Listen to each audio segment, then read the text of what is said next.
Hi, it's Ali here, salon director from the Head Gardener in Inverness. Talking about cancer is never easy, but unless we're open and honest about it, how can we learn from each other and most importantly, support each other? Personally, I love this podcast. Every so often there'll be a little nugget that will just smack you in the face and you just think, whoa, right, that resonates. I think Penny is an amazing storyteller. She's utterly honest and yes, sweary, but cancer makes you a bit sweary. I'm really proud to be the sponsor of Lump and I hope you get as much from it as I do. But don't forget to like it, rate it and share it. And over to Penny.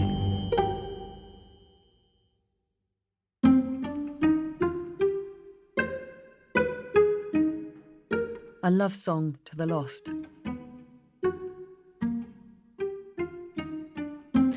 Looking back at the blog entries over the past few months, I wonder if it all looks too relentlessly bleak. Themes of death and discomfort and frustration surface again and again. And of course, getting cancer is pretty bloody bleak. But even if it sometimes feels like it haunts my every waking moment, it's not the whole picture. I suppose if you tried to figure out what love was about by purely listening to love songs, you'd think it was all about misery and heartbreak, because that's the easy stuff to write about. As human beings, we're better at expressing the difficult, chewy stuff, perhaps, than we are at emoting about how great life is and how happy we are. But all those songs aren't about love. They're about lost love. They're like a reverse print of the thing you should actually be looking at. Flip the heartache on its head, and of course, the root of it all is the amazing thing that love is. I feel the same way about writing about my cancer diagnosis, treatment and recovery. It's all a reverse image. 23 years ago, close to the start of 1997, when I just started working at Radio 4 as a very young and green trainee continuity announcer, my friend Lindsay was killed in a head-on collision. One Saturday, having finished working on the football phone-in he produced, he was driving to Fife to take his parents out to dinner and never made it. I remember taking the call on the Sunday evening from Angus, my former boss back in Scotland. The impossibility of Lindsay's death was overwhelming. He was 32 and bright and funny and my friend. How could he be dead? I took time off and headed north, desperate to be away from London. We gathered in the office where we'd all worked and shared stories and tears, while the next weekend's phone-in programme was quietly, gently handed to a different team. So many of us wanted to go to Lindsay's funeral, the BBC put on 2 coaches. As the humanist leading his funeral said, Lindsay didn't just have friends, he had fans.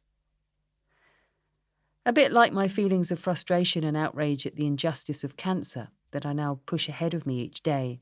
At the time, I couldn't get past my fury that someone as young and talented as Lindsay could be ended, just like that. The grief hung with me, and I couldn't shift it. I returned to London, shaky and lost by this fresh revelation that life could be so fragile. Walking with my mum through the flat, wintry Cambridge fens, I kept circling back round to the source of my misery. "You're sad because it was so good," she told me. "We don't mourn and grieve for things we don't care about. We're sad about losing the precious things. Lindsay was a precious friend. Try to see this grief as a celebration of something special." I limped back to work and to London life. And of course, over time, the pain of losing him receded. But I've never forgotten that advice from Mum. We mourn the good stuff, not the bad. So while this blog may well be sad and grief-stricken in parts, and there is no doubt I'm absolutely grief-stricken about the loss my cancer represents, a loss of floating through life innocent of any idea that this could happen at all. Peer into that grief. Search through those painful cracks and creases, and you see a celebration.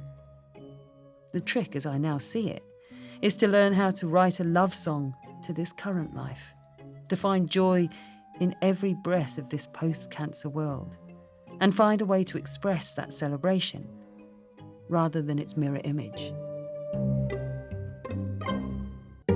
Lump is sponsored by Ali McCritchie and the fantastic team at the Head Gardener Hair Salon in Inverness.